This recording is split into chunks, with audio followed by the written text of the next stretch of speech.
Hey, Fanboy Nation. This is your pal Daffy Duck, and you're watching. We're watching Fanboy.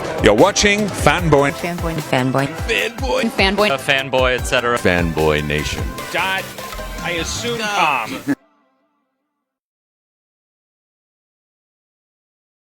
Josh and Jack Stupin, two other Orange County boys about their new documentary, Trillion Boys. Congratulations, 7-on-7 football, doing the NIL thing. Congratulations. Thank you. Yep. Yeah. I saw one of you went to Tustin. Did both of you go there, or did one of you go to Newport Harbor since you guys are on the border? No, I went to Tustin for my end of my sophomore year, junior, and senior year, but freshman year I went to CDM. Nice. Yeah. Yeah, I went to Edison, so. Oh, sweet. Yeah. So congratulations on the documentary and bringing this to the forefront. Not too many people would expect that, high school kids would be getting their name, image, and likeness, stipends and paychecks this early on. No, yeah, it's pretty cool what's going on in the the whole NIL craze from as young as a high schooler. I mean, you could start monetizing on what you're building for yourself and what you're working towards in the college space. So it's really cool. Opens up a lot of doors. It absolutely does. And the interesting thing is that a lot of people won't even have to go pro before they could actually get the retirement funds just by finishing even their bachelor's degrees, but some even up to their master's degrees. Definitely. Yeah. How did you guys decide to work this out? You are at USC. USC Business School is one of the best in the country. And here we are going, hey, let's go all the way into high school instead of just college with NIL. Yeah, so many kids, are so eligible at young ages. And now that it's legal, why not help these kids and help them bridge the gap and, create that, pipeline from middle school to high school to college and help them along the way where it's needed and let them show who they are. And, that's kind of the drive for the documentary and what we do on social media. This is just help the guys, get to where they want to go and accomplish their goals. 7-on-7 has started to take over. Women's flag football is starting to become a really big deal as well. The change in the football culture has also been something that's prevalent as of late. Not letting kids play tackle until about 6th grade now. From Pop Warner, it's mostly flag till 6th grade. How has the changes within the sport also affected NIL and the way you guys are going with this? Yeah, I'll jump in. I think that for us, it's a little bit more unique. I think that the non-contact football leagues are getting more legitimized as time progresses because of the safety concerns that are, prevalent in how aggressive football really is as a sport. But our, league is a little bit different than those others, opposed to, say, an XFL or a USFL, where these are players that don't have a chance at the NFL. Trillion Boys really gives you an insight and an early access to the NFL stars of tomorrow. So guys we played against in our league, Julian Sane, Jeremiah Smith, stars of college football nowadays. And ours is a real developmental program leading into their college careers.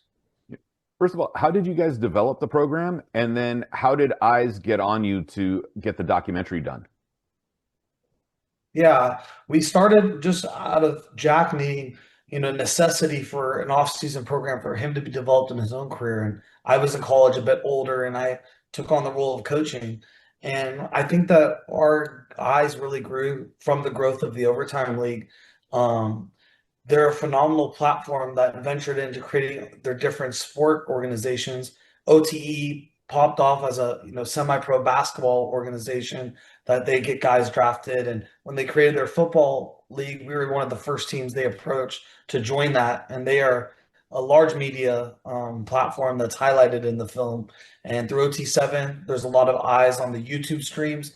We play on NFL Network, and it's kind of now, there's been interest of what are these teams like on a day-to-day basis, kind of in the same sense how Hard Knocks is used in the explain society in that, now college kids are making money off of it. It's not fair because they're getting paid to go to school, and that's the way it's always been. And now that we fully understand what's going on with NIL and the development behind it, it's taken on a life of its own. And it's also great for say, you know, God forbid somebody gets injured along the way, at least they've had some sort of foundation where they were able to monetize what they were doing while either in high school or getting to college.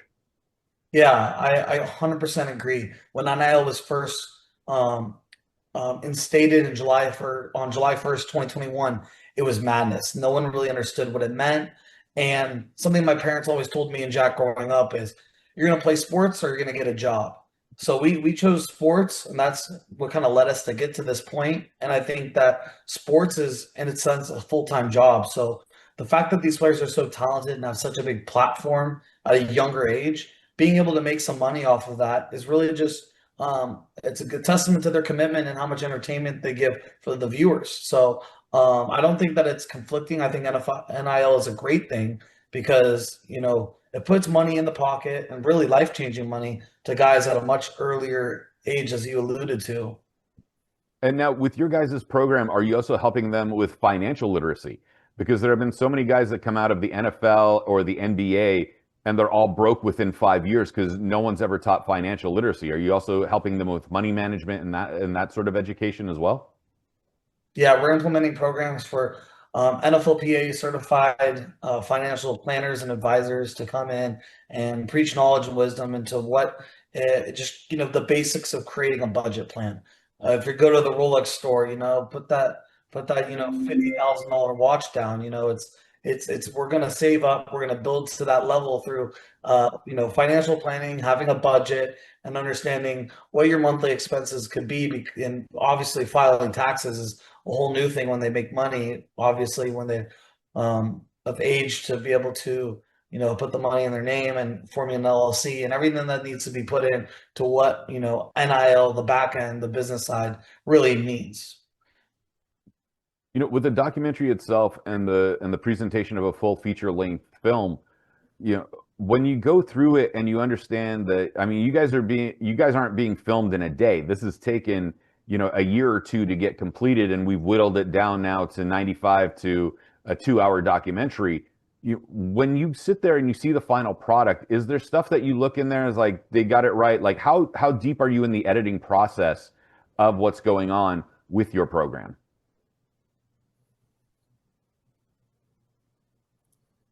Jack, you want to go? Oh, I thought you were taking it. Yeah, so I mean, we worked really closely with our producers and editors to kind of, you know, make sure what got seen was what we wanted to get seen. You know, the important things like what we were able to help DJ with, the star of our documentary, USC receiver, and kind of like how we were able to guide the path and, you know, do what we wanted. Obviously, there's so many things that we do on and off the field, you know, and so many different things that me and Josh work at every single day where we couldn't all fit it in one documentary. But, you know, what we wanted to, you know, kind of just our whole mission was really put out there and, you know, what we've done. So that's kind of what we're excited for. As things continue to progress, all eyes are on you. You guys are still very young in the sense that, you know, you haven't hit 30 yet and you're still doing some great stuff while still in college. How has the perception changed from what you guys started to where you are now? And especially with the documentary being released, all eyes are on you. And how has that changed other people's perspectives in regarding to 7-on-7 and also, you know, NIL as well? Yeah, that's a great question. I think that when we first started, we were looked at as very maybe immature, maybe over our skis, maybe a little too rambunctious and flashy. And it's a way we had to get into the industry that we wanted to ultimately be a part of the forefront of changing and influencing. So I think now a lot of people understand the method to the madness of where we're at now. And the documentary is just living proof of the work and the genuine relationships and success that we were able to have. And I think that, you know, we were going for a championship, and I don't want to spoil anything to any of the viewers yet, but there can only be one champion. And even despite if you are the champion or not, there's a lot of success that is found regardless of the outcome of the football game. That the journey is definitely what is the most fulfilling and obviously really impactful as well, but still. You know, what seems most interesting with all of this is that it all started with video games. because all these universities were making a killing with these NCAA video games and actually putting real players and their real images on the packaging and within the games, that they were the ones monetizing everything, and the players, whether they got injured or they went on to the NFL or broadcasting or whatever their major was into their regular career, saw nothing of it, and that this is how it all came about. And to be here 4 years later to see the evolution of all this is just, astonishing. Yeah, it was the UCLA brothers on the basketball team in the '90s. I remember that made a big deal about the video game, and you're right, because that trickled down to what it is now, which is, there are real playing contracts that are being given by the schools, whether it's football, basketball, baseball.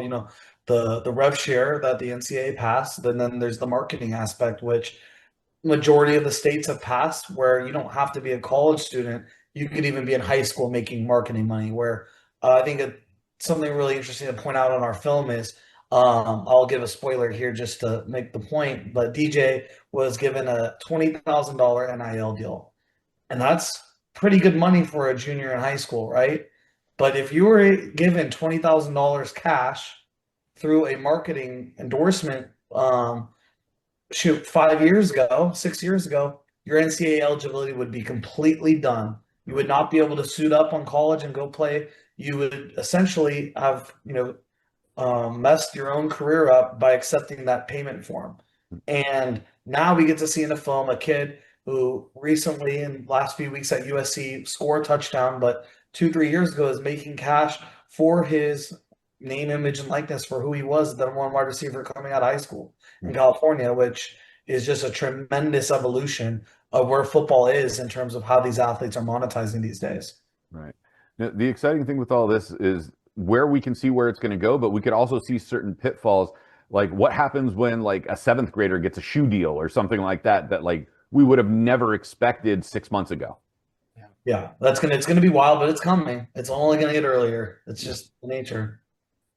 Where would you like to see this go further? Would you guys like to turn this into a docuseries as well, instead of just a full-fledged documentary? Would you like the program to go international at some point? Because we've had various iterations of international American football, even indoor football or arena football. Where would you like to see the 7-on-7 go? I'll let Jack answer too, but I think the sky's the limit, whether it's branching into new sports like basketball, whether it is going, out of the country, or maybe it's just, continuing into a series like you alluded to, not just one single documentary. There's so much potential here. There's so much energy and growth potential between what the amateur football market presents with the new rise of NIL that we're just excited to, continue to grow. Yeah, I was going to hit on the same thing. I think it's never going to stop growing. And I think what me and Josh have, we're going to continue to build, and we work all day, every day on it. I mean, it's never going to stop. So getting into other sports, getting into different, ages of the development, even younger, or, going across the world. So whatever it is, I mean, it's definitely growing, and it's nonstop.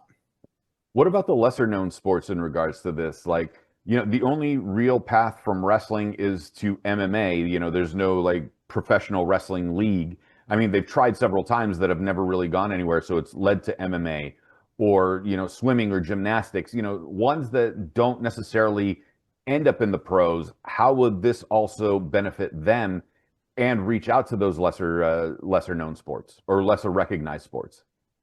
I think, an athletic journey in its core, whether it's football or another sport, is very relatable, because at the end of the day, all athletes want is to see the validation of the hard work that they put in. And I think that is expressed in a victory on the field, but it's also expressed in monetary success. And an NIL deal like DJ got is a prime example of that. So I think that whether you're a gymnast, swimmer, basketball player, whatever, if you're able to market yourself and align with the right group of people that can boost your NIL value, which comes from social media, honestly, in this current age, digital currency in terms of your followers and how many people and engagements are able to see your things is very lucrative to the brands and people that will want to partner with you. So through that translates in any other sport. And also, how do we help the less charismatic people? Because we know some incredible athletes that, whether on the field, on the court, on the mat, whatever, are on fire, and then the minute they step off, they're just either really introverted or are terrible with a camera in their face and a microphone in hand. Like, how do we help those people with certain situations like this? I mean, I think everyone has their niche. I mean, there's always something we could do to help an athlete excel. Maybe if he's not at best in front of the camera, maybe it's more of a scripted thing, or if there's no camera at all, we could do, I don't know. There's so many different ways that NIL is. It's not just the simple, oh, you make an Instagram post, the brand pays you money, or whatever type of deal it is. There's so many different ways to branch into the NIL thing. And Josh, if I heard you were about to say something. Yeah, the core of creating, a cash generating revenue for yourself in sports is being a phenomenal athlete. So it all starts and stops with your success on the field. If you can't get that done, it's hard to, then transition it off. So just like DJ, like I said, was the number one wide receiver coming out of California for his grade in his recruiting class. I think that the athletes that are crushing it on the field, they will see success. Listen, gentlemen, thank you so much for your time today. I know we don't have very much time left, but let everybody know about the documentary's release, where we'll be able to catch it, and also where we can find you guys on social media. Yeah, the documentary, self-titled Trillion Boys, will be available on all digital and streaming platforms, made available today. So go check it out. And my Instagram is Josh Stupin, and our Trillion Boys Instagram is Trillion Boys 7v7. You can find me at Jack Stupin. Perfect, gentlemen. Twitter, I'm sorry, go ahead, Jack. I was saying Jack Stupin on Instagram, Twitter, whatever. Wherever you want to see me, I'm there. Perfect, guys. Thank you so much. Hopefully I'll be able to catch a game at some point. If you ever need a fill-in PA announcer, I do it for quite a few college and minor league teams, so let me know, and we'll be able to make it happen. Amazing. Great to meet you. Great meeting you guys, too. All right, have a good one.